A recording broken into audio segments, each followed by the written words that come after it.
year ago, my life had collapsed around me. I'd worked myself into exhaustion. My father died suddenly, and my relationships were in turmoil. Little did I know at the time, out of my greatest despair was to come the greatest gift.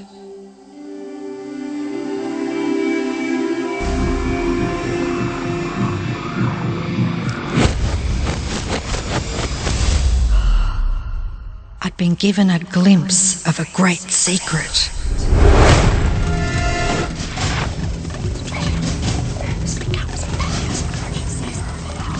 I began tracing the secret back through history.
I couldn't believe all the people who knew this. They were the greatest people in history.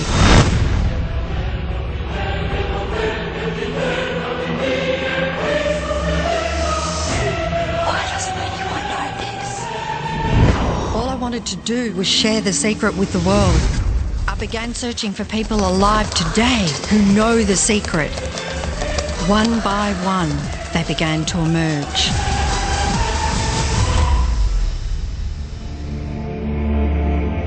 You know, this secret gives you everything you want. Happiness, health, and wealth. You can have, do, or be anything you want. We can have whatever it is that we choose. I don't care how big it is. What kind of a house do you want to live in? Do you want to be a millionaire? What kind of a business do you want to have? Do you want more success? What do you really want? I've seen many miracles take place in people's lives. Financial miracles, miracles of physical healing, mental healing, healing in relationships. All of this happened because of knowing how to apply the secret. This is the great secret of life.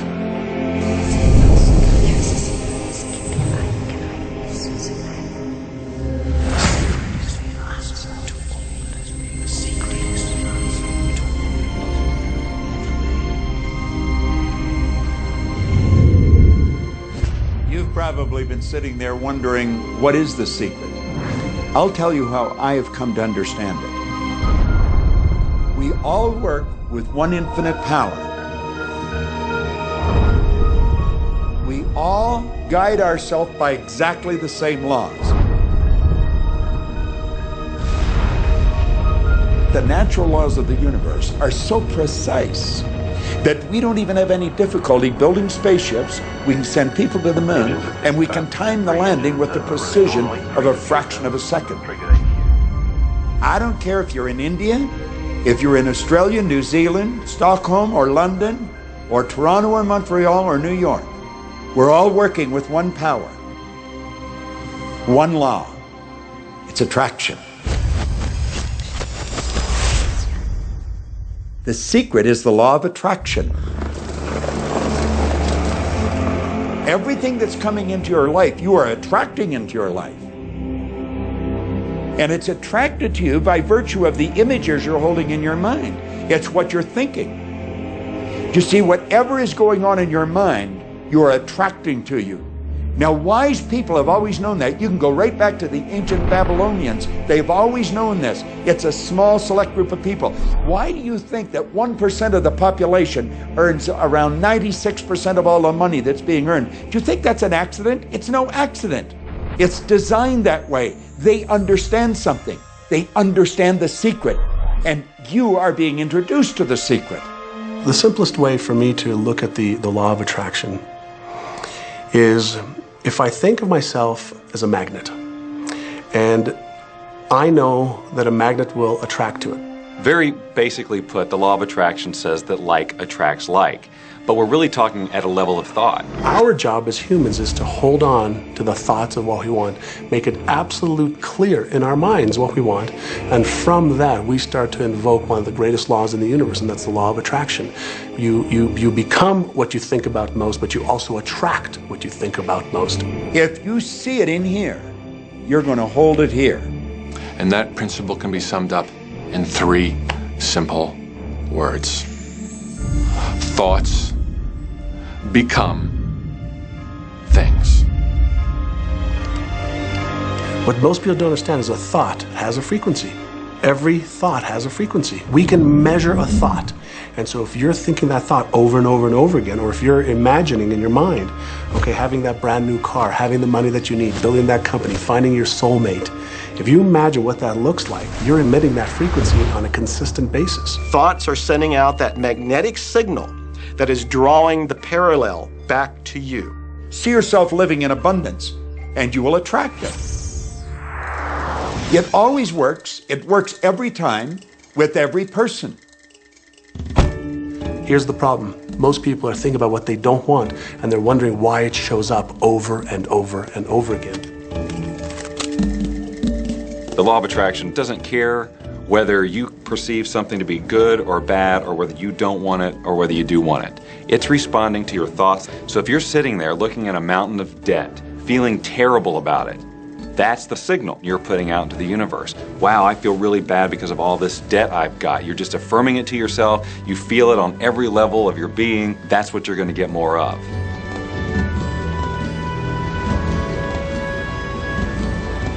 So when you're looking at that thing you want and you're saying yes to it, you're activating a thought.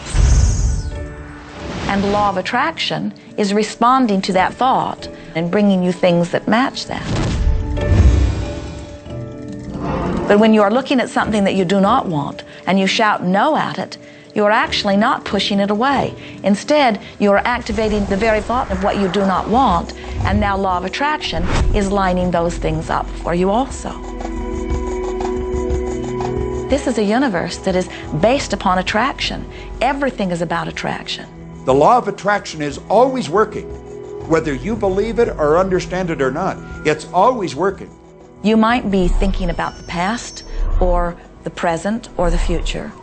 But whether you're remembering or observing or imagining, still in that process you are activating thought.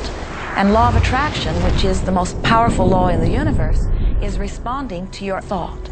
Creation is always happening. Every time an individual has a thought or a prolonged, chronic way of thinking, they're in the creation process. Something is going to manifest out of those thoughts. Law of attraction says, we'll give you whatever it is you say and focus on. And so if you're complaining about how bad it is, what you're creating is more of how bad it is. Oh, look, I found that.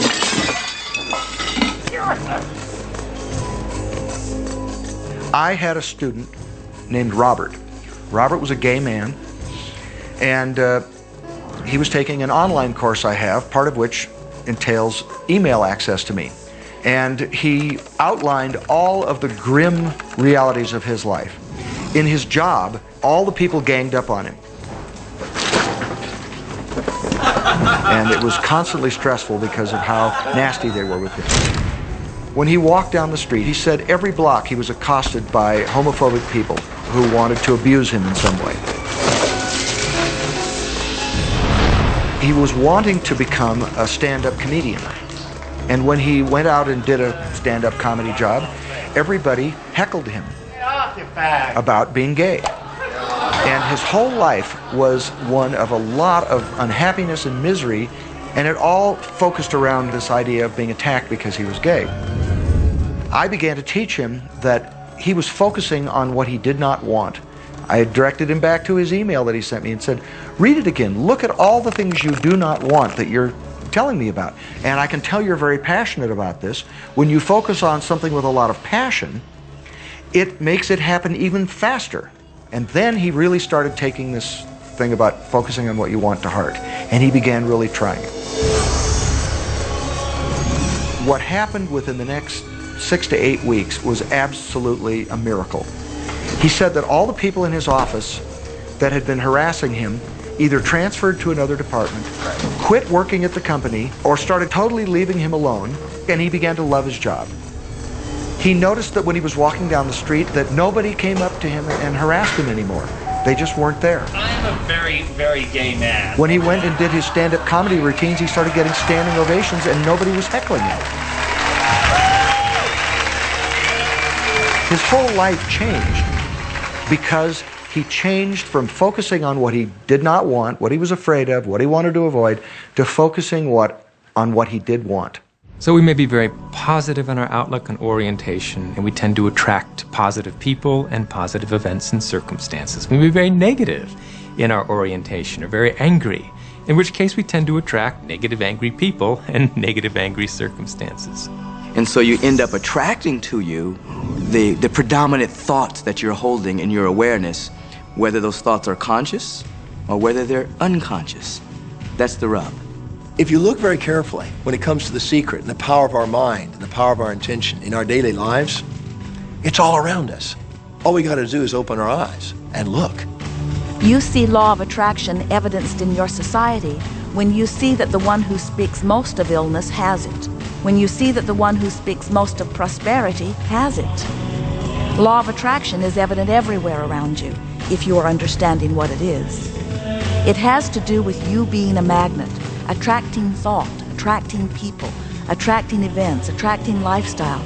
Indeed, everything that you bring into your experience, you bring because of this powerful law of attraction.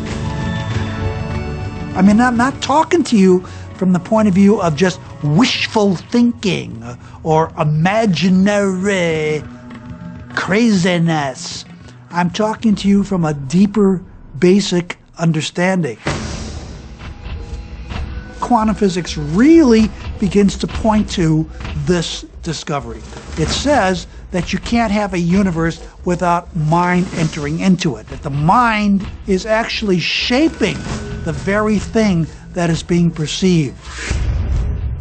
Now, if you don't understand it, doesn't mean you should reject it. You don't understand electricity, probably. First of all, no one even knows what electricity is, and yet you enjoy the benefits of it. Do you know how it works? I don't know how it works, but I do know this, that you can cook a man's dinner with electricity, and you can also cook the man. People oftentimes, when they begin to understand the great secret, become frightened of all of these negative thoughts that they have. Two things they need to be aware of. One, it has been proven now scientifically that an affirmative thought is hundreds of times more powerful than a negative thought. So that eliminates a degree of worry right there. You live in a reality where there is this buffer of time, and truly that serves you. You're really not wanting to be in an environment where your thoughts manifest immediately.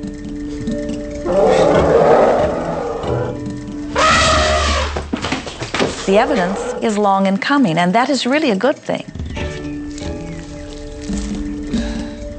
So you want to become aware of your thoughts, you want to choose your thoughts carefully, and you want to have fun with this, because you are the masterpiece of your own life. You are the Michelangelo of your own life. The David that you are sculpting is you, and you do it with your thoughts. The leaders in the past who had the secret wanted to keep the power and not share the power. So they kept people ignorant of the secret. People went to work, they did their job, they came home. They were on a treadmill with no power because the secret was kept in the few. We live in a universe in which there are laws.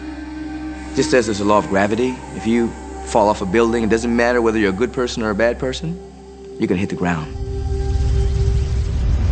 Everything that's around you right now in your life, including the things you're complaining about, you've attracted. Now, I know at first blush that's going to be something that you hate to hear. You know, you're going to immediately say, I didn't attract the car accident. I didn't attract this particular client. I didn't particularly attract the debt. I didn't attract whatever it happens to be that you're complaining about. And I'm here to be a little bit in your face and to say, yes, you did attract it. And this is one of the hardest concepts to get. But once you've accepted it, it's life transforming. This is part of the overall giant secret here. And most of us attract by default. We just think that we don't have any control over it. Our thoughts are on autopilot, our feelings are on autopilot, and so everything is just brought to us by default. Now, if this is your first time to hear this, it may feel like, oh, I have to now monitor my thoughts. This is going to be a lot of work. It will seem like that at first, but that's where the fun begins. We do not encourage that you try to monitor your thoughts. That will sort of make you crazy. There are so many thoughts coming to you from so many different directions about so many different subjects. That's where your emotional guidance system comes in.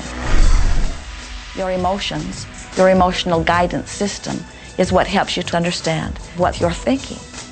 So your thoughts cause your feelings. The emotions are this incredible gift that we have to let us know what we're attracting. There are only two emotions from our perspective. One feels good and one feels bad. You call them all sorts of different things, but essentially, all of those negative emotions, whether you call it guilt or anger or frustration, all feel much the same. They do not feel good. And all of those are guidance saying that which you are thinking about right now is not in line with what you are really wanting. On another level, it's called bad frequency or bad vibes or whatever you want to call it. The one that feels good, that feeling of hope or happiness or love, that good feeling, that positive emotion, is guidance saying that which you are thinking right now is in alignment with what you are wanting. So it's really so simple. It's right there. The answer is, what am I attracting right now? Well, how do you feel? I feel good. Well, good. Keep doing that. Our feelings are a feedback mechanism to us about whether we're on track or not, whether we're on course or off course. The better you feel, the more in alignment you are. The worse you feel, the more out of alignment you are. What you are doing as you are moving through the variety of your day-to-day experience is you are offering thoughts that are literally formulating your future experience. And you can tell by the way you feel if the things that you're moving toward will please you when you get there.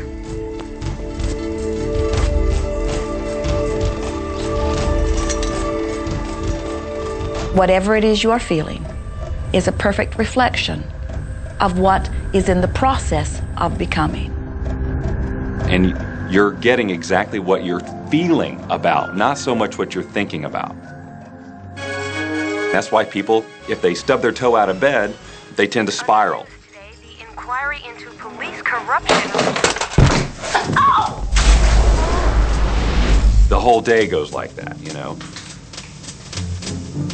They have no clue that a simple shifting of their emotions can change their entire day and life. If you start out having a good day and you're in that particular happy feeling, as long as you don't allow something to change your mood, you're going to continue to attract, by the law of attraction, more situations, circumstances, people that sustain that happy feeling. Good days, bad days, rich get richer, poor get poorer. It's all about what these people are predominantly and continually feeling. You can begin right now to feel healthy. You can begin to feel prosperous. You can begin to feel the love that's surrounding you, even if it's not there. And what will happen is the universe will correspond to the nature of your song. The universe will correspond to the nature of that inner feeling and manifest because that's the way you feel. So basically what you focus on with thought and feeling is what you attract into your experience, whether or not it's something you want. What you think and what you feel and what manifests is always a match. every single time, no exception. It's hard to swallow. But when we can begin to open ourselves up to that, the ramifications are awesome. It means that whatever thought has done in your life, it can be undone through a shift in your awareness.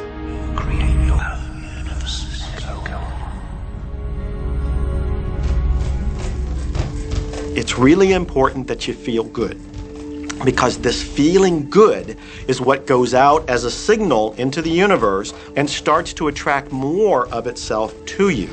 So the more you can feel good, the more you will attract the things that help you feel good, and it'll keep bringing you up higher and higher. When you're feeling down, do you know that you can change it like that? Put on a beautiful piece of music.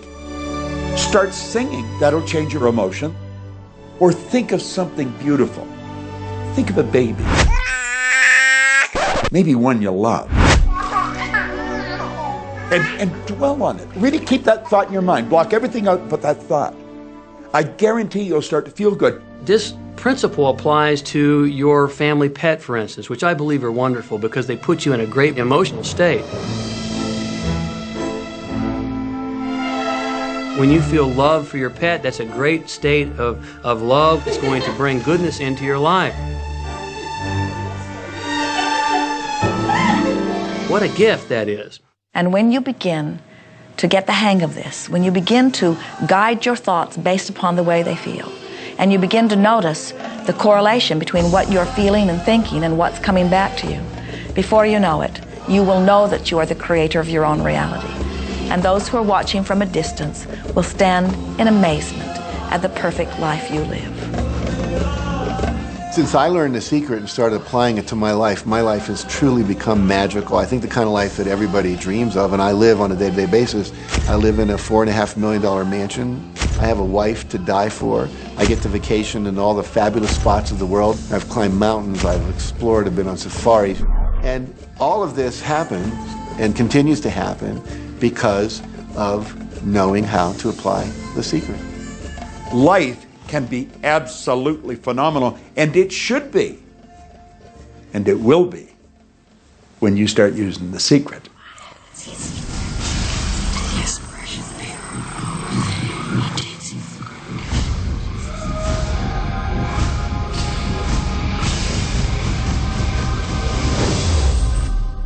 Well, a lot of people ask me what their job is in the creative process and what the job of the universe is. So let's look at that for a moment. Let's use this metaphor. If you think about Aladdin and his lamp, you've probably heard of that one.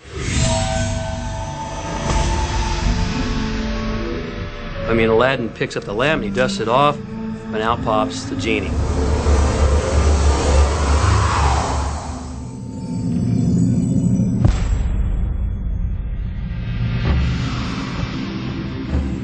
And the genie always says one thing. Your wish is my command. If you trace the story back to its origins, you know, we now think that there's 3 wishes, but if you trace the story back to its origins, there's absolutely no limit whatsoever to the wishes. Think about that one. Now, let's take this metaphor and blow it out and apply it to you in your life. Remember, Aladdin is the one who always asks for what he wants. Then you've got the universe at large, which is this grand genie, and traditions, you know, have called it so many different things. Your holy guardian angel, your higher self. I mean, we could put any label on it, and you choose the one that works best for you. But every tradition has told us there's something bigger than us.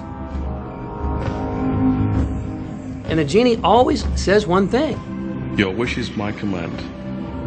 So we like to say to you that the creative process is a 3-step process. Step 1 is you must ask for what you want.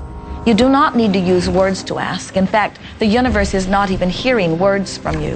The universe is responding completely to your thoughts.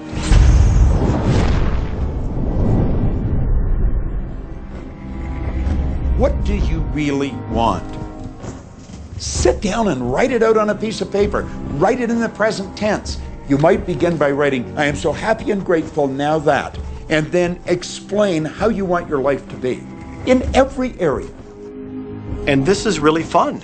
This is like having the universe as your catalog, and you flip through it and you go, well, I'd like to have this experience, and I'd like to have that product, and I'd like to have a person like that.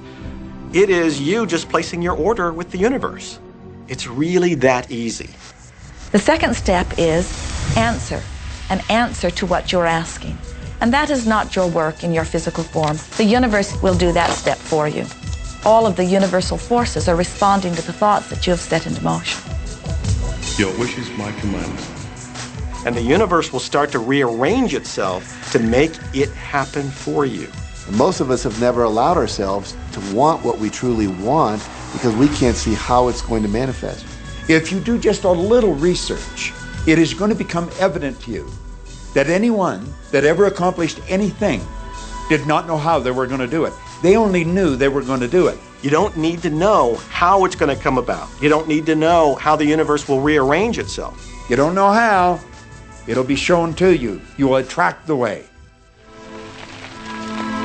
So then our friends say, something must be going terribly wrong because I know I am asking, so where's my stuff? And we say, you are asking. You are completing step one. You can't help but do that. The universe is answering every time, no exception.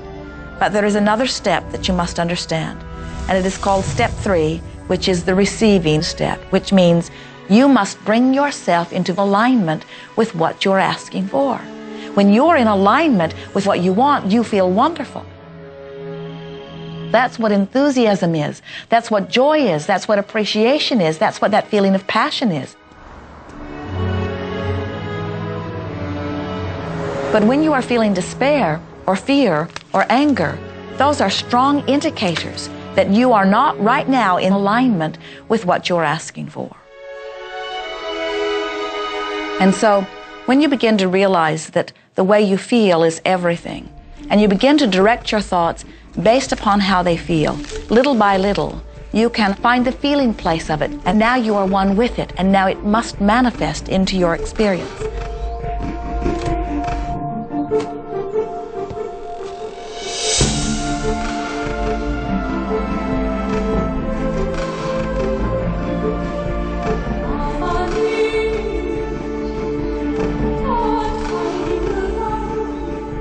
And when you turn that fantasy into a fact, you're in the position to build bigger and better fantasies.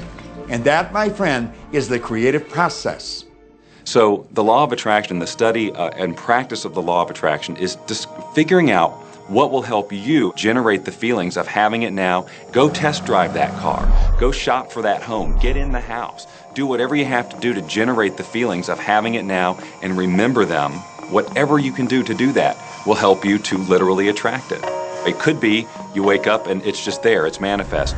Or you might get some inspired idea of some action to take. You certainly shouldn't be going, well, I could do it this way, but man, I would hate that, because you're not on the right track if that's the case. Action will sometimes be required, but if you're really doing it in line with what the universe is trying to deliver, it's going to feel joyous, you're going to feel so alive, time will just stop, you could do it all day. The universe likes speed. Don't delay, don't second guess, don't doubt. When the opportunity's there, when the impulse is there, when the intuitive nudge from within is there, act. That's your job. And that's all you have to do. You will attract everything that you require. If it's money you need, you'll attract it. If it's people you need, you'll attract it. If it's a certain book you need, you'll attract it. You've got to pay attention to what you're attracted to. Because as you hold images of what you want, you're going to be attracted to things and they're going to be attracted to you. But it literally moves into physical reality with and through you. And it does that by law. You can start with nothing. And out of nothing, and out of no way, a way will be made. Think of this, a car driving through the night, the headlights only go 100 to 200 feet forward, and you can make it all the way from California to New York driving through the dark because all you have to see is the next 200 feet.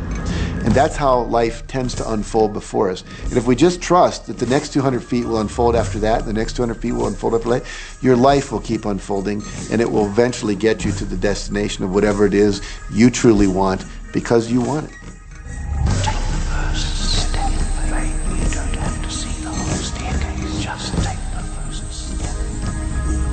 Well, another thing people wonder about is how long is this going to take? How long will it take to manifest the car, the relationship, the money, whatever it happens to be? Well, I don't have any rule book that says it's going to take you 30 minutes or 3 days or 30 days.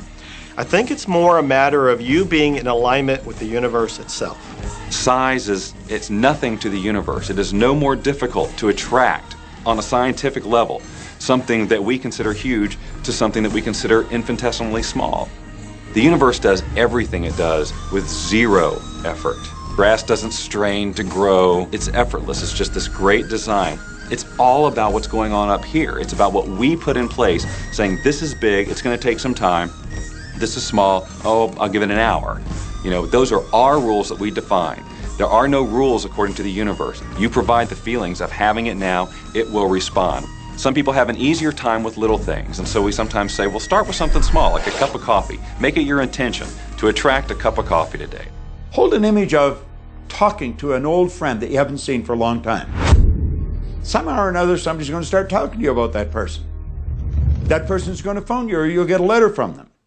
People are amazed how that I line up car parks, and I've done this right from when I first understood the secret. I would visualize a car space exactly where I want it, and 95% of the time it would be there for me, and I just pull straight in. 5% of the time I have to wait just a minute or two, and the person would pull out and I'd pull in. So I do that all the time.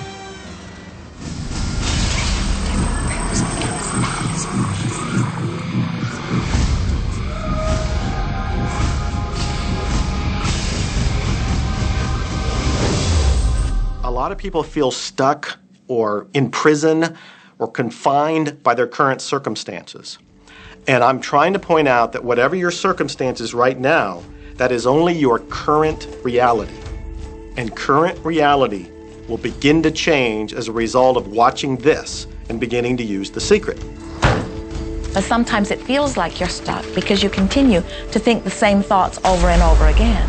And so you tend to get the same results over and over again.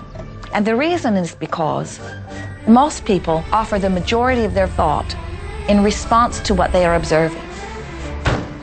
You see, if you're just looking at what is, then you're just thinking about what is. And when you think about what is, law of attraction gives you more of it. And then if you just observe what is, then you're just thinking about what is. And law of attraction gives you more of what is. And then if you just observe, well, we've been over this, haven't we? You have to find a way that you are approaching what is through a different vantage point. Most people look at their current state of affairs and they say, this is who I am. That's not who you are. That's who you were. You see, if you look at your current state of affairs right now, let's say, for instance, that you don't have a lot of money in your bank account, or you don't have the relationship that you want, or your health and fitness isn't up to par. That's not who you are. That's the residual outcome of your past thoughts and actions. So we're constantly living in this residual, if you will, of the thoughts and the actions we've taken in the past. When you look at your current state of affairs and define yourself by that, then you doom yourself to have nothing more than the same in the future. All that we are is the result of what we have thought. Okay, what can you do right now to begin to turn your life around? I'll tell you 2 or 3 things. Start making a list of things to be grateful for. Start with that, because this shifts your energy. It starts to shift your thinking. Where before this exercise, you might be focusing on what you don't have, and you might be focusing on your complaints, and you might be focusing on whatever the problems are. When you do this exercise, you start to go in a different direction. You start to be grateful for all the things that you feel good about. Gratitude is absolutely the way to bring more into your life. Every man knows that when his wife's appreciating him for the little things he does, what does he want to do? He wants to do more. It's always about appreciation. It pulls things in. It attracts support. I've said for many years that whatever we think about and thank about, we bring about. Because that's that feeling that you have to have, you know. And so for me, it's been such a powerful exercise every morning to get up and say thank you. Every morning when my feet hit the floor, thank you. And then I start running through what I'm grateful for as I'm going to brush my teeth and do the things I do in the morning. And I'm not just thinking about them and doing some rote routine, but I'm putting it out there and I'm feeling the feelings of gratitude. Because as soon as you start to feel differently about what you already have, you will start to attract more of the good things, more of the things you can be grateful for. Because you can look around and say, well, look, I don't have the car I want, I don't have the house I want, I don't have the health I want, I don't have the spouse I want. Whoop, back up, back up. Those are all the things you don't want. Focus on what you already have that you're grateful for. And it might be you have the eyes to watch this. It might be the clothes that you have. Yes, you might prefer something else, and you might get something else pretty soon if you start feeling grateful for what you have. I think everybody goes through times when they say, oh man, things aren't working right, or things are going bad, and there were some things going on in my family, and I found a rock. I was just sitting here holding this rock. You might see me carrying around. I found a rock. I stuck it in my pocket, and I said, you know what? Every time I touch this rock, I'm going to think of something that I'm grateful for. And so every morning when I get up in the morning, I pick it up off the dresser, I put it in my pocket, and I go through the things that I'm grateful for. At night, what do? You empty your pocket, and there it is again. And I've had some different experiences with that. I've had some amazing experiences. I had a guy from South Africa, and he saw me drop it. He said, what is that? Well, what's that? I explained it to him, so he started calling it a gratitude rock. Gratitude rock. 2 weeks later, I got an email from him from South Africa. And he said, my son is dying from a rare disease. It's a type of hepatitis. He said, would you send me 3 gratitude rocks? Now, they're just rocks I found off the street, you know? So I said, sure. I had to make sure that the rocks were very special. And so I went out to the stream, looked, picked out the right rocks, and sent them off to him. 4 or 5 months later, I get an email from him. He said, my son's better. He's doing terrific. And he said, but you need to know something. He says, we've sold over 1,000 rocks at $10 a piece as gratitude rocks, and we've raised all this money for charity. Thank you very much. And so it's very important to be in an attitude of gratitude, as I call it. Another thing that I would suggest that you do right now to turn your life around, and this is so huge that I can't find the words to describe just how powerful this can be for you.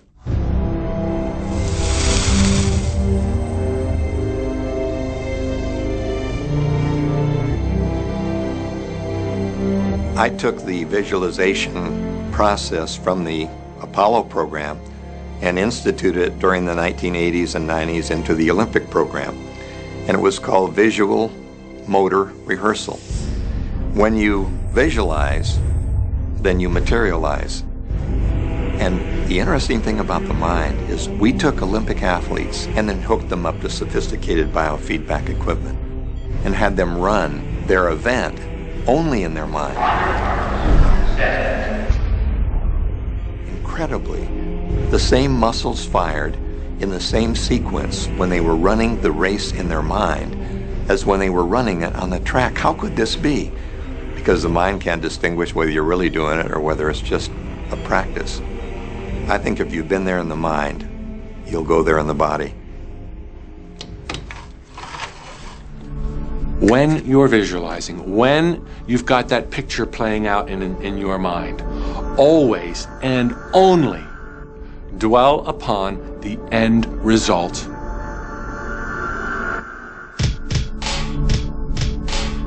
Here's an example. Look at the back of your hands right now.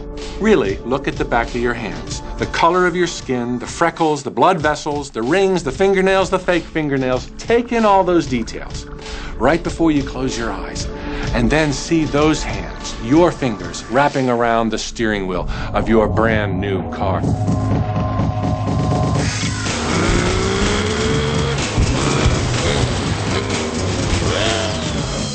This is such a holographic experience, so real in this moment, that you don't even feel like you need the car because it feels like you already have it. It's the feeling that really creates the attraction, not just the picture or the thought. And I think for a lot of people, they think, well, if I think positive thoughts, or if I visualize having what I want, that'll be enough. But if you're doing that and still not feeling abundant or feeling, loving and joyful, then it doesn't, from my mind, really create the power of the attraction. This is where the secret actually moves into action.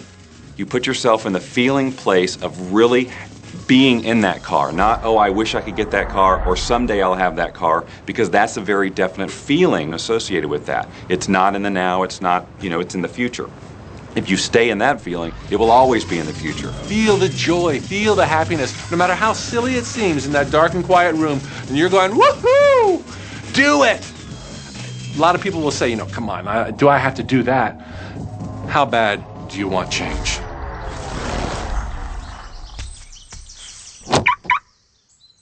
Now that feeling and that inner seeing will begin to be an open doorway through which the power of the universe will begin to express. What power is, I cannot say. All I know is that it exists. Our job is not to figure out the how. The how will show up out of the commitment and the belief in the what. The hows are the domain of the universe. It always knows the shortest, quickest, fastest, most harmonious way between you and your dream. If you turn it over to the universe, you will be surprised and dazzled by what is delivered to you. This is where magic and miracles happen. Well, I would say you want to do this virtually daily, but my disclaimer is this should never be a chore.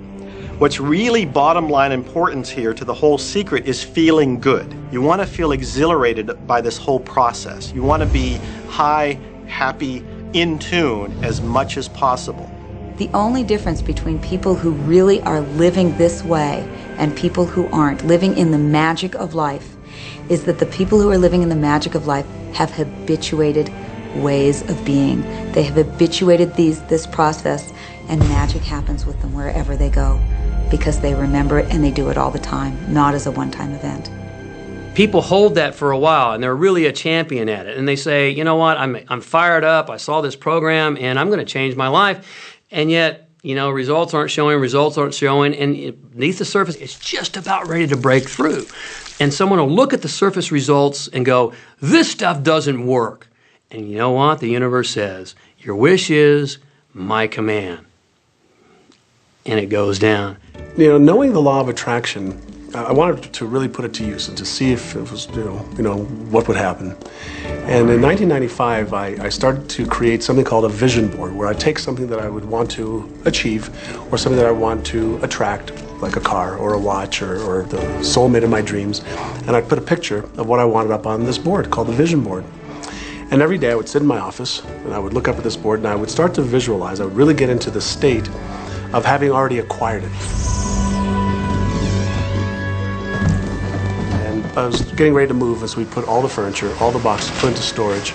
And I made 3 different moves over a period of 5 years. And then I ended up in California and bought this house, renovated it for a year, and then had all the stuff brought from my former home 5 years earlier. One morning, about 7:30 in the morning, my son comes into my office, and one of the boxes that was sealed for 5 years was right at the doorstep. And my son, Keenan, was sitting on the box, banging away at the box, and I said, sweetheart, will you please stop me? I'm doing some work here. And he says, what's in the boxes, Daddy? And I said, well, honey, those are my vision boards. What's a vision board? I said, well, it's where I put all my goals up. I cut them out and I put all my goals up as something that I want to achieve in my life. And of course, at 5.5 years old, he didn't understand it. So I said, sweetie, let me just show you, because that'll be the easiest way to do it. And so I cut the box open. And when I pulled up the vision boards, there was a picture on there of a home that I was visualizing 5 years earlier. And what was shocking to me was we were living in that house, not a house like it. I had bought my dream home, renovated it, and didn't even know it. But I looked at that house, I started to cry because I was just blown away. Why are you crying? Honey, I finally understand how the law of attraction works. I finally understand the power of visualization. I finally understand everything that I've read, everything that I've worked with my whole life, the way I've built companies.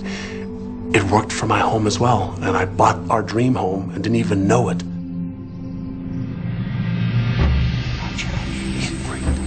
is the preview of life's attraction.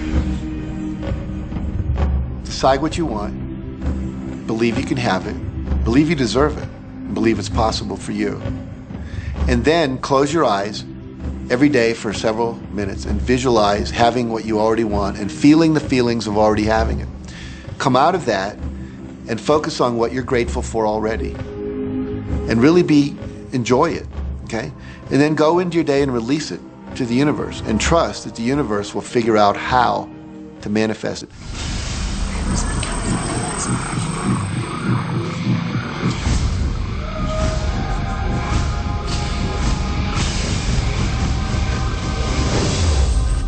No, The Secret was definitely a real transformation for me because I grew up in a family where my dad was very negative, thought that rich people were people that had ripped everyone off, thought that anyone who had money, must have deceived somebody.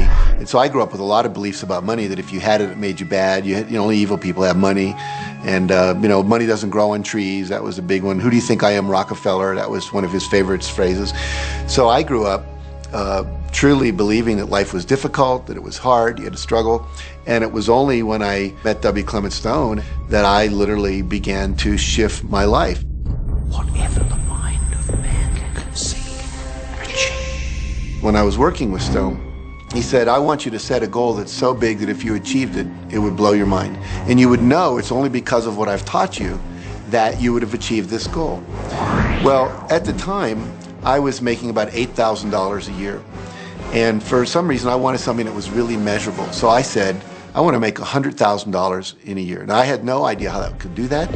I saw no strategy, no possibility, but I just said, I'm going to declare that, I'm going to believe it, I'm going to act as if it's true, and release it. And so I did that. And one of the things he taught me was every day to close your eyes and visualize the goal as if it's already achieved. And I had actually made a $100,000 bill that I put on the ceiling. So the first thing I'd see when I woke up, I'd look up and there it was. And it would remind me that this was my intention. And then I would close my eyes and visualize having this $100,000 a year lifestyle. And interestingly enough, nothing major happened for about 30 days. I didn't have any great breakthrough ideas. No one was offering me more money. And all of a sudden, I was in the shower, it was about 4 weeks into it, and I had a $100,000 idea. It just came right into my head. I had a book I had written, and I said, if I could sell 400,000 copies of my book at a quarter each, that'd be $100,000. Now, the book was there, but I never had this thought. And one of the secrets, I think, is that when you have inspired thought, you have to trust it, and you have to act on it. Now, I didn't know how to do that. I didn't know how I was going to sell 400,000 copies. We'd never done that. And then I saw the National Enquirer at the supermarket. I had seen that millions of times, and it was just background.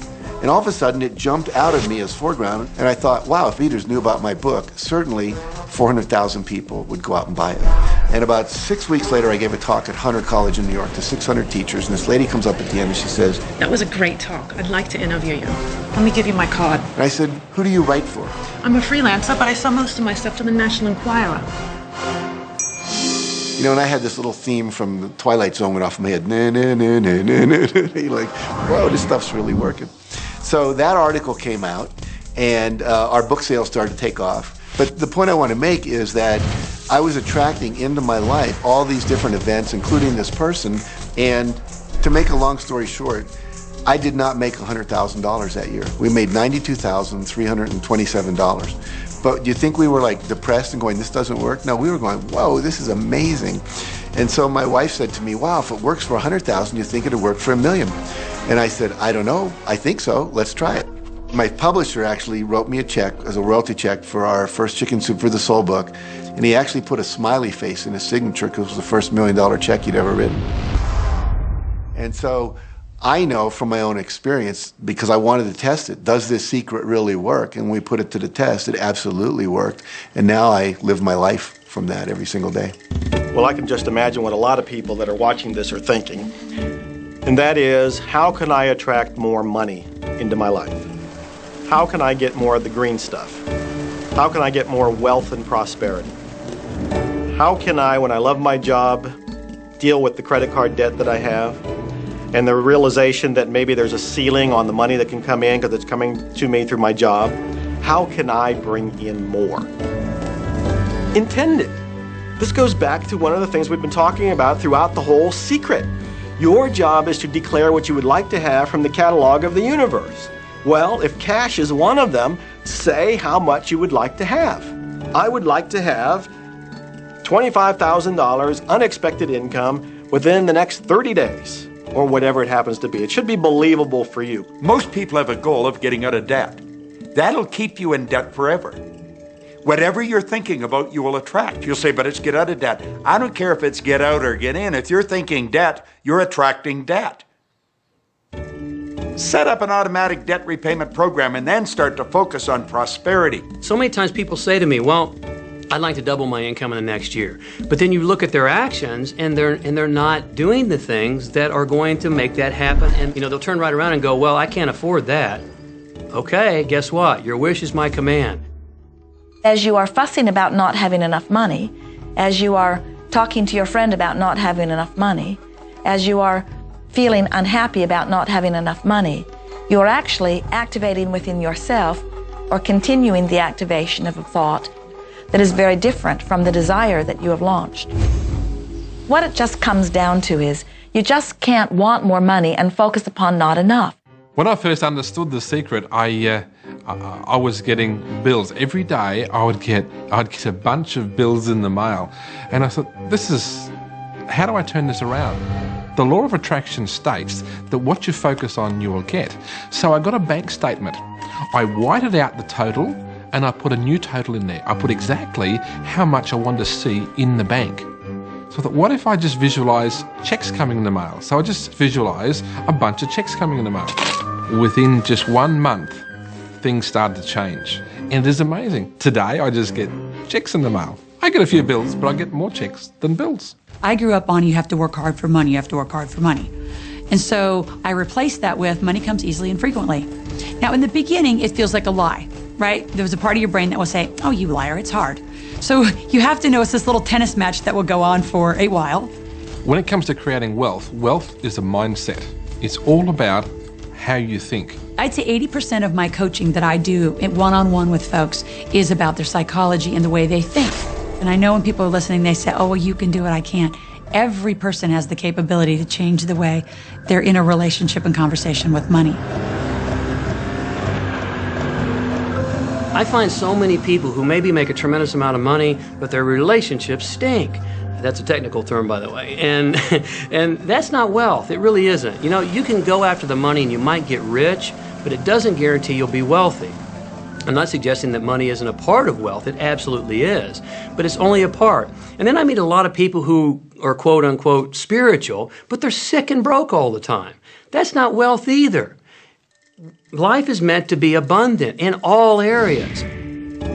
Many people in Western culture are striving for success. They want to have the home, they want their business to work, they want all of these things. But what I found in my research is that having those things certainly doesn't guarantee what we really want, which is happiness. And that's when all those outer things come.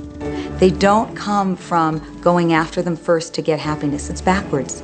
You go for the sense of inner joy, of inner peace, of inner vision first, and then all the other things from the outside appear.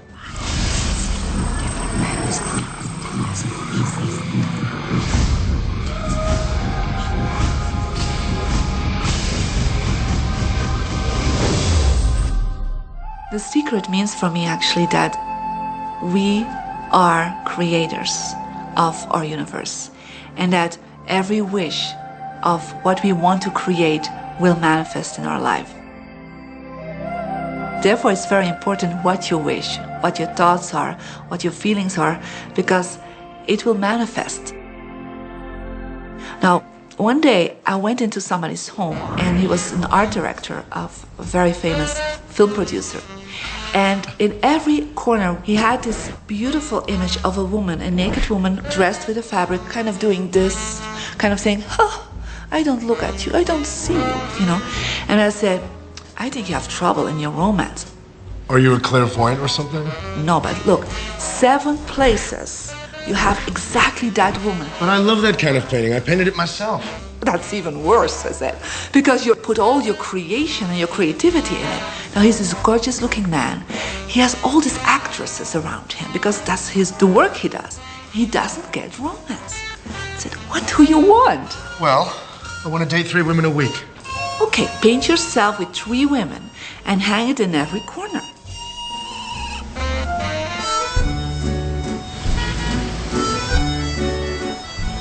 6 months later, see him in Europe and said, how is your love life?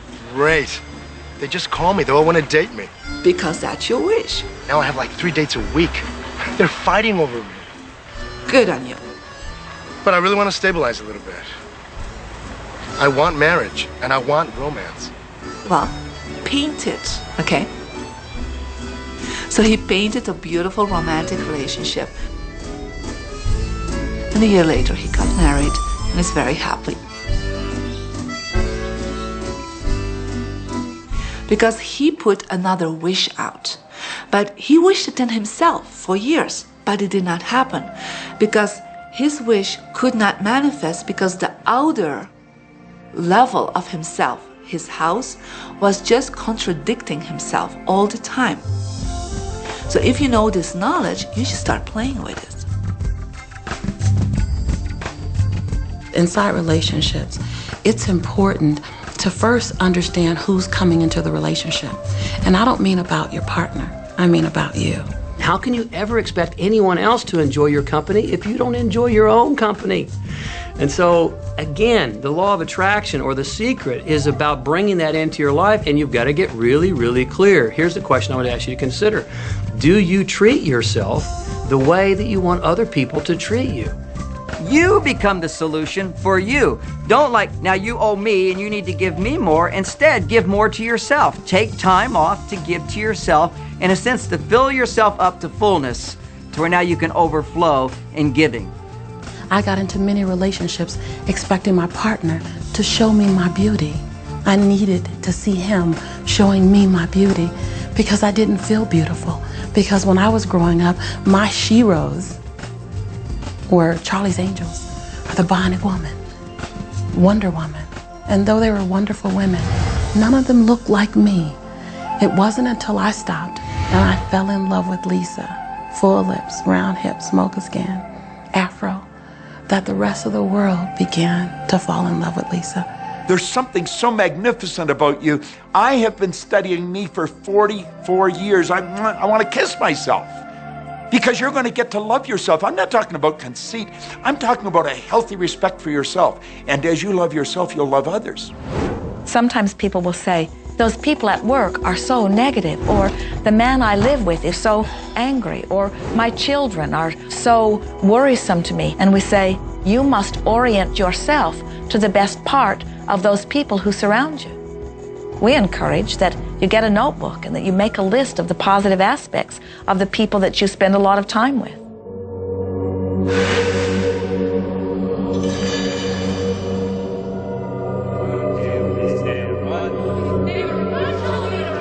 There could be someone that you have a terrible experience with, a terrible relationship with. And in the privacy of your own mind, and with quite a bit of work, we will admit, as you focus upon things that you like most, those people will become that mostly to you. And even though you cannot create in their reality, if they are in a mood or an attitude that doesn't match the mood or an attitude that you have about them, they'll zig while you zag. Law of attraction will not put you in the same space together. Your frequencies don't match up. If you knew your potential to feel good, you would ask no one to be different so that you can feel good.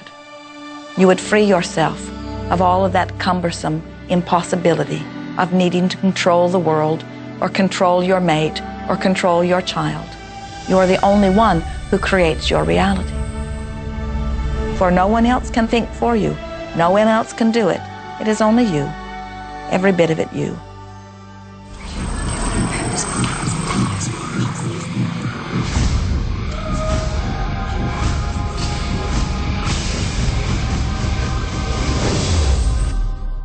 It's important to recognize that our body is really the product of our thoughts. We're beginning to understand in medical science the degree to which the nature of thoughts and emotions actually determines the physical substance and structure and function of our bodies. We've known in the healing arts of a placebo effect. A placebo is something that supposedly has no impact and no effect on the body, like a sugar pill or something. You tell the patient that this is just as effective. And what happens is the placebo has the same effect, if not greater effect, than sometimes the medication is supposed to be designed for that effect. So they found out that the human mind is the biggest factor in the healing arts. more so than sometimes the medication.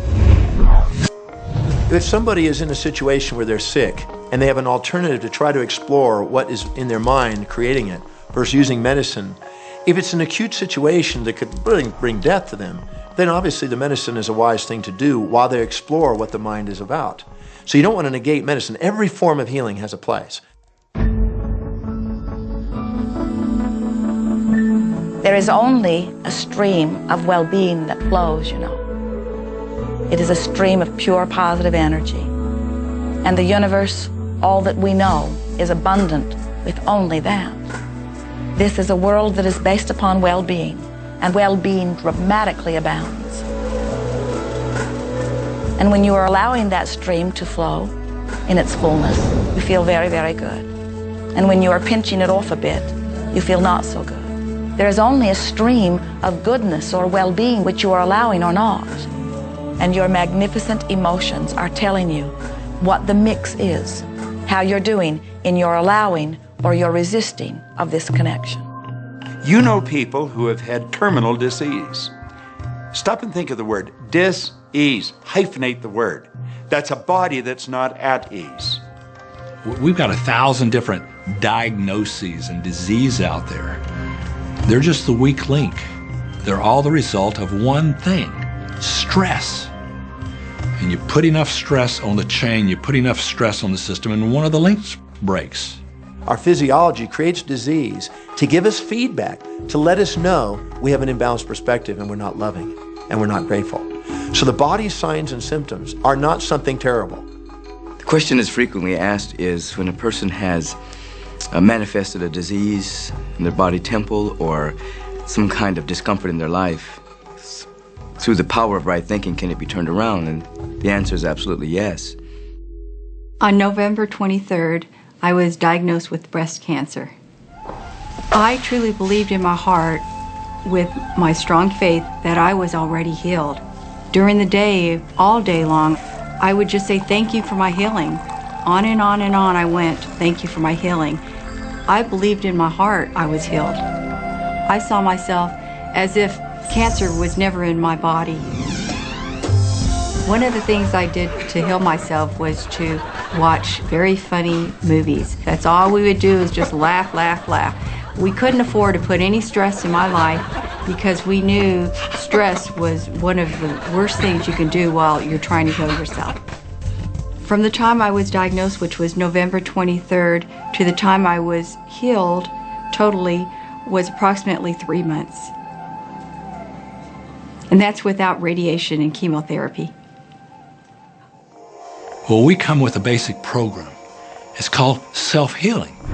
You get a wound, it grows back together. You get a bacterial infection, the immune system comes and takes care of those bacteria and heals it up. The immune system is made to heal itself.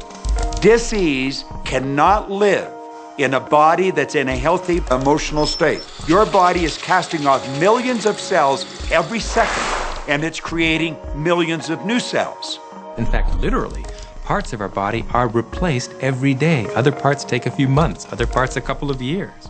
But within a few years, we have a brand new physical body. If you have a disease and you're focusing on it and you're talking to people about it, you're going to create more disease cells. See yourself living in a perfectly healthy body. Let the doctor look after the disease. Can you feel the difference between having painful arthritis in your hips and feeling fearful about it? Or having painful arthritis in your hips and feeling hopeful about it? The difference between fearful and hopeful is the difference between recovery or not. Happier thoughts lead to essentially a happier biochemistry, a happier, healthier body. Negative thoughts, stress, have been shown to seriously degrade the body and the functioning of the brain, because it's our thoughts and emotions that are continuously reassembling, reorganizing, recreating our body. Remove physiological stress from the body, and the body does what it was designed to do. It heals itself. I've seen kidneys regenerated. I've seen cancer dissolved. I've seen eyesight improve and come back. I always say that incurable means curable from within. You can change your life and you can heal yourself.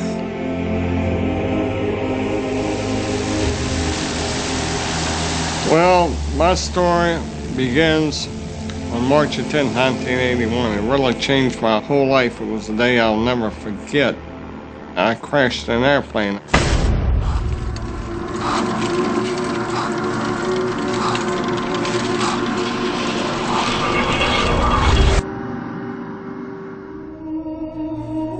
I ended up in the hospital completely paralyzed. My spinal cord was crushed. I broke the first and second cervical vertebrae. My swallowing reflex was destroyed. I couldn't eat or drink. My diaphragm was destroyed. I couldn't breathe. All I could do was blink my eyes. The doctor, of course, said all my life I'd be a vegetable. All I'd do is blink my eyes the rest of my life. That's the picture they saw of me, but it didn't matter what they thought. The main thing was what I thought.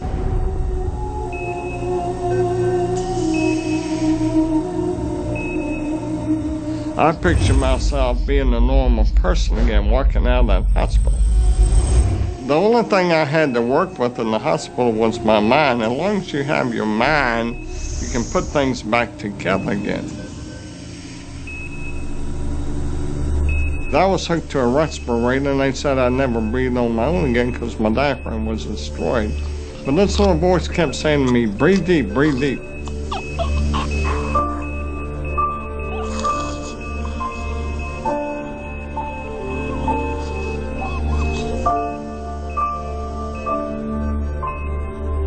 Finally, I was weaned from it. They were at a loss for an explanation. See, I could not afford to allow anything to come in my mind that would distract me from my goal and from my vision.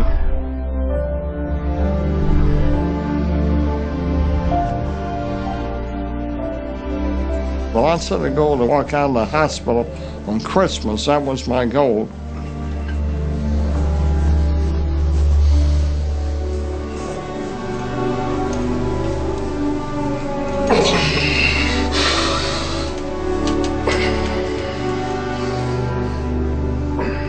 Eight months later, I walked out of the hospital on my own 2 feet. They said it couldn't be done. That's a day I will never forget. For people that are sitting out there right now watching this program that are hurting, if I wanted to sum up my life and sum up for people what they can do in life, I would sum it up this way in 6 words. Man becomes what he thinks about.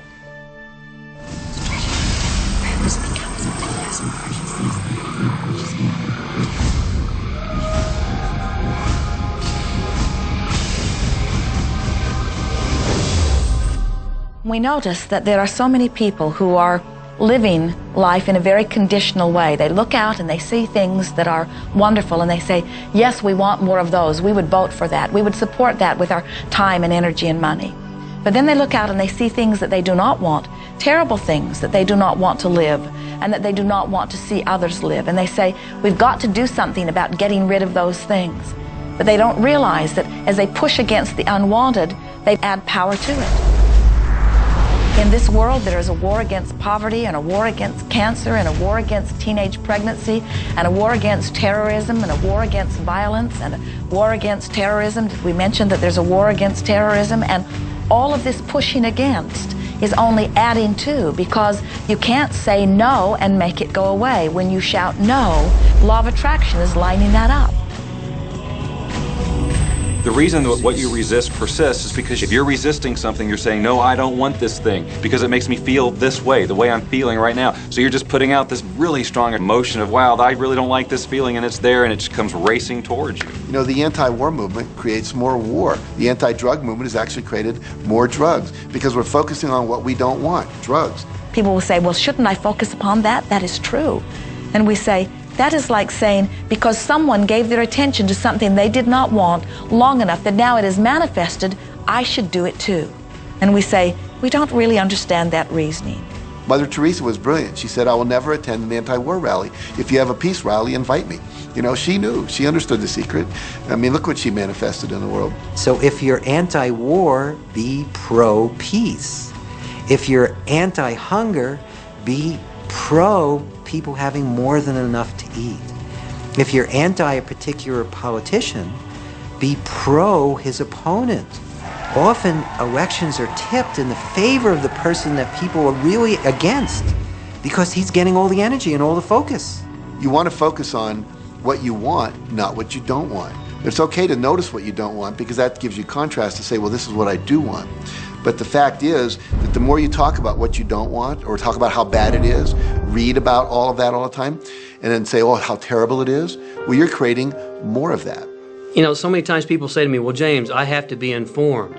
Maybe you have to be informed, but you don't have to be inundated. Learn to become still and to take your attention away from what you don't want and all the emotional charge around it and place the attention on what you wish to experience. I always say when the voice and the vision on the inside become more profound and more clear and loud than the opinions on the outside, you've mastered your life.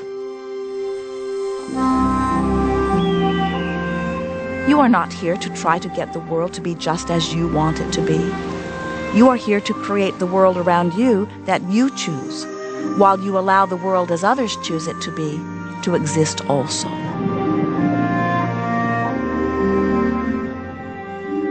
One of the questions I get almost all the time, and it's probably on somebody's mind right now if it's not on yours, and that's the idea that, well, if everybody uses The Secret and they all treat the universe like a catalog, aren't we going to run out of stuff? Won't everybody just make a run for it and bust the bank? What's beautiful about the teaching of the Great Secret is that there's more than enough to go around for everyone. There is a lie that acts like a virus within the mind of humanity. And that lie is there's not enough good to go around. There's lack, and there's limitation, and there's just not enough. That lie has people living in fear, greed, stinginess, and those thoughts of fear, greed, stinginess, and lack become their experience. So the world has taken a nightmare pill. Now the truth is, there's more than enough good to go around. There's more than enough creative ideas. There's more than enough power. There's more than enough love. There's more than enough joy. All of this begins to come through a mind that is aware of its own infinite nature. Every great teacher who's ever walked the planet has told us that life was meant to be abundant. And so, just when we think that resources are dwindling, we find new resources to achieve the same things. And so even though we say we have lack, it's because we don't open up our vision and see all of what's around us. You know, when everybody starts to live from their heart and go for what they want, they don't go for the same things. That's the beauty of this. We don't all want BMWs. We don't all want the same person. We don't all want the same experiences. We don't all want the same clothing. We don't all want fill in the blank. There's enough for everyone. If you believe it, if you can see it, if you act from it, it will show up for you. That's the truth. So let the variety of your reality thrill you as you get to choose from among it those things that you're wanting. And when you see something that you want in your experience, think about it. Find the feeling place of it. Get inside of it. Talk about it and write it down. Write a script about it. Make it your reality by becoming a match to it. And when you see those things that you're not wanting in your experience, do not talk about them. Don't write about them. Don't join groups that worry about them. Don't push against them. Do your best to ignore them. Remove your attention from the things that you do not want, while you give your undivided attention to the things that you do want. Most of the leaders in the past missed the great part of the secret, which is empowering and sharing with others. This is the best time to have ever been alive in history. It's the first time we've ever had the power to gain knowledge at our fingertips.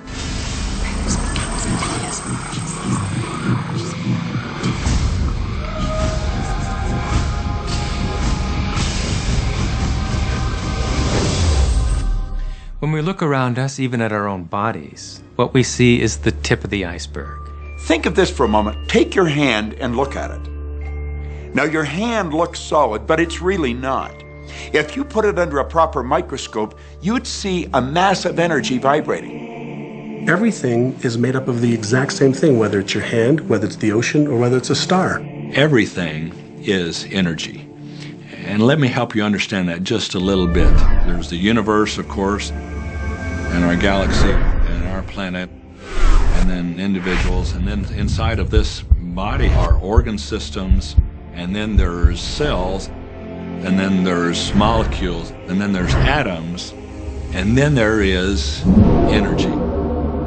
So there are a lot of levels to talk about something on, but everything in the universe is energy.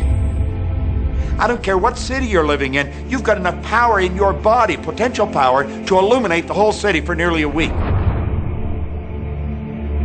Most people define themselves by this finite body, but you're not a finite body. I mean, even under a microscope, you're an energy field.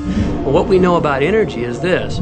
You go to a quantum physicist and you say, what creates the world? And he or she will say, energy.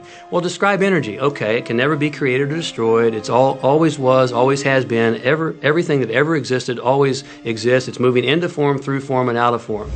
Okay, great. You go to a theologian and you ask the question, what created the universe? And he or she will say, God. Okay, describe God. Always was and always has been, never can be created or destroyed, all that ever was, always will be, always moving into form, through form, and out of form. You see, it's the same description, just different terminology. And so if you think you're this meat suit running around, think again. You're a spiritual being. You're an energy field operating in a larger energy field. We're all connected. We just don't see it.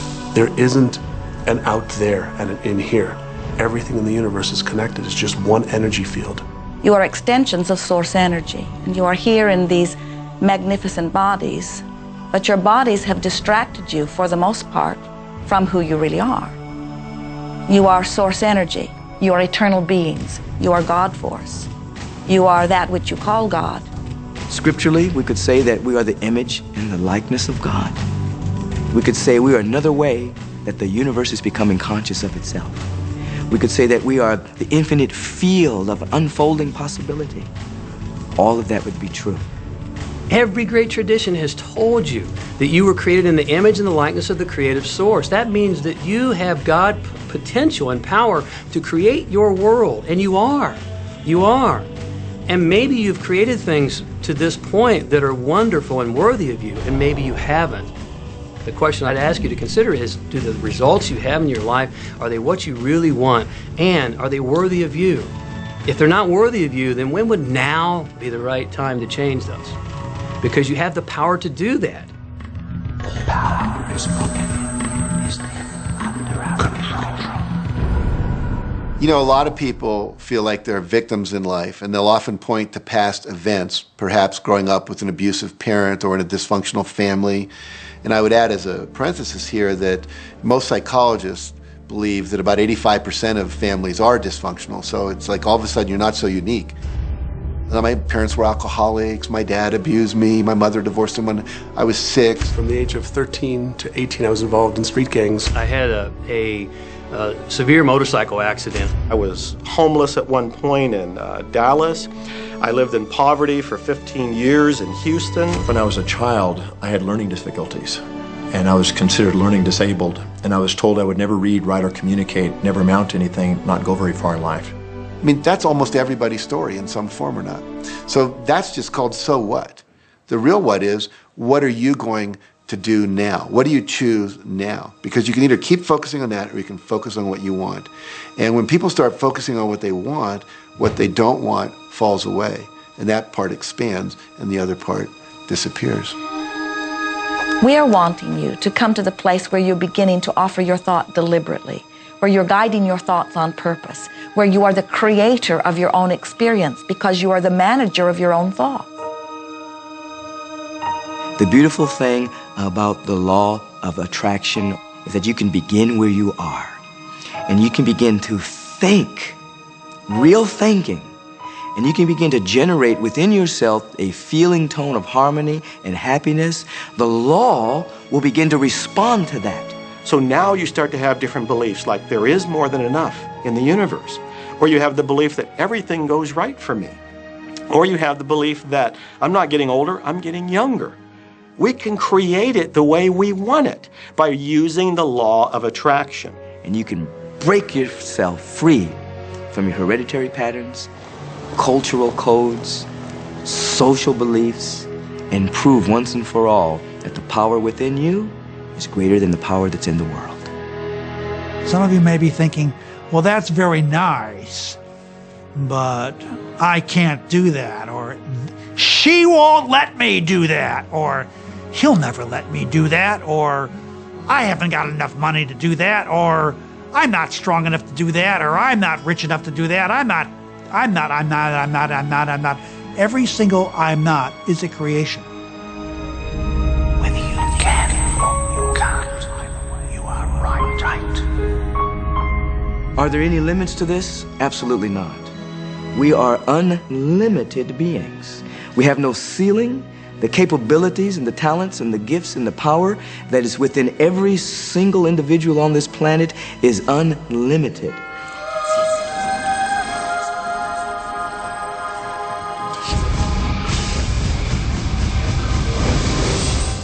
There is no blackboard in the sky on which God has written your purpose, your mission in life.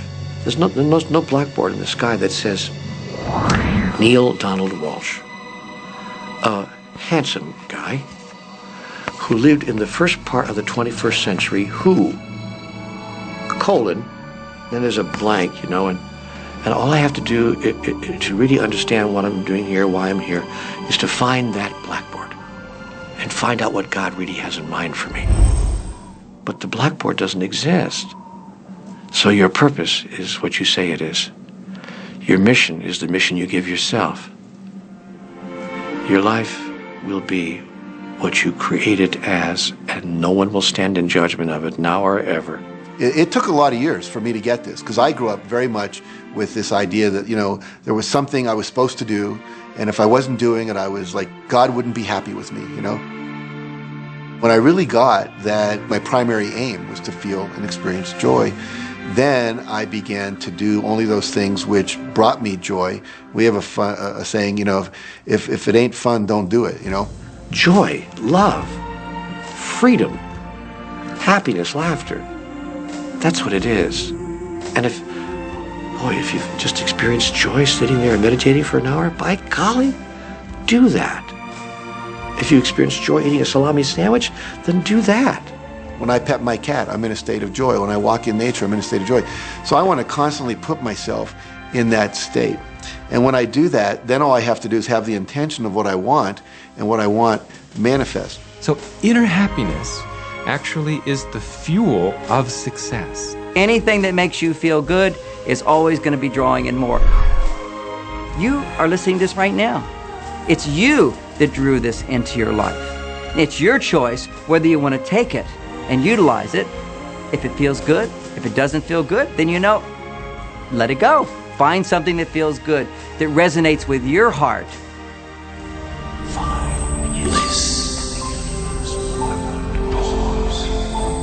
Joseph Campbell said, "Follow your bliss."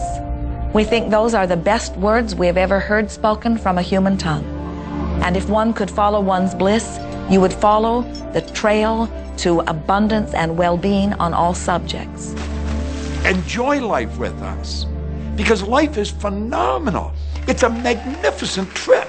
You will live in a different reality, a different life, and people will look at you and say, "What do you do different than me?" Well, the only thing that is different is that you work with a secret. And then you can do and have and be things that people will say that's impossible for you to do and have and be. We're really now moving into a new era. It's the era where the last frontier is not space, as Star Trek would say, but it's going to be mind. I see a future of unbounded potential, unbounded possibilities. Remember, we're using at most 5% of the potential of the human mind. 100% human potential is the result of proper education. So imagine a world where people were using their full mental and emotional potential.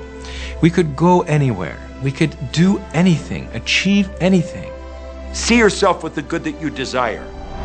Every religious book tells us that. Every great book on philosophy, every great leader, all the avatars who have ever lived. Go back and study the wise ones. Many of them have been presented to you in this program. You know what? They all understood one thing. They understood the secret. Now you understand it. And the more you use it, the more you'll understand it. You may be feeling that it would be easier to be hearing these words if they had come to you the first day of your experience upon this earth. And if we were talking to you on your first day of physical life experience, we would say to you, welcome to planet Earth.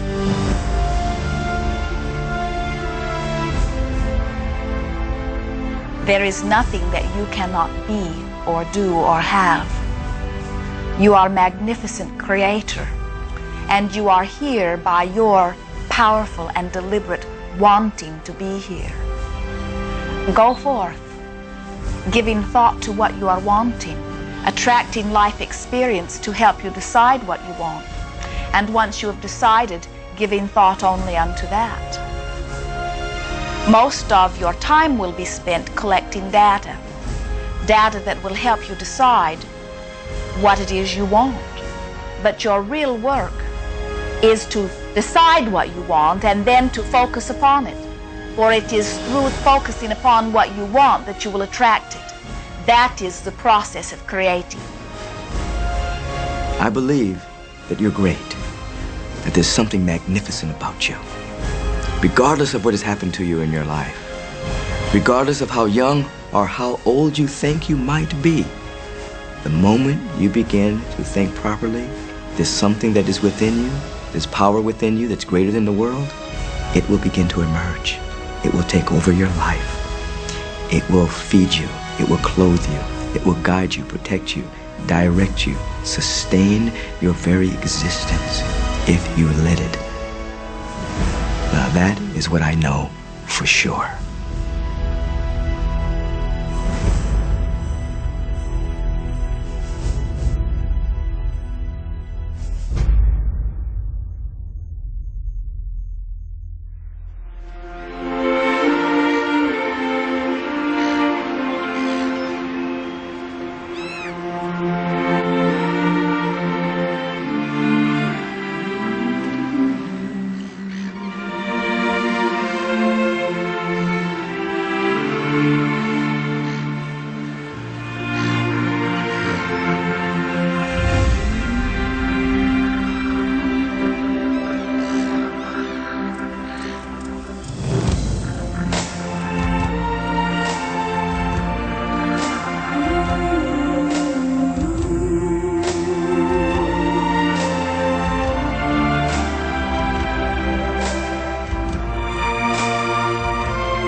Be easy about this.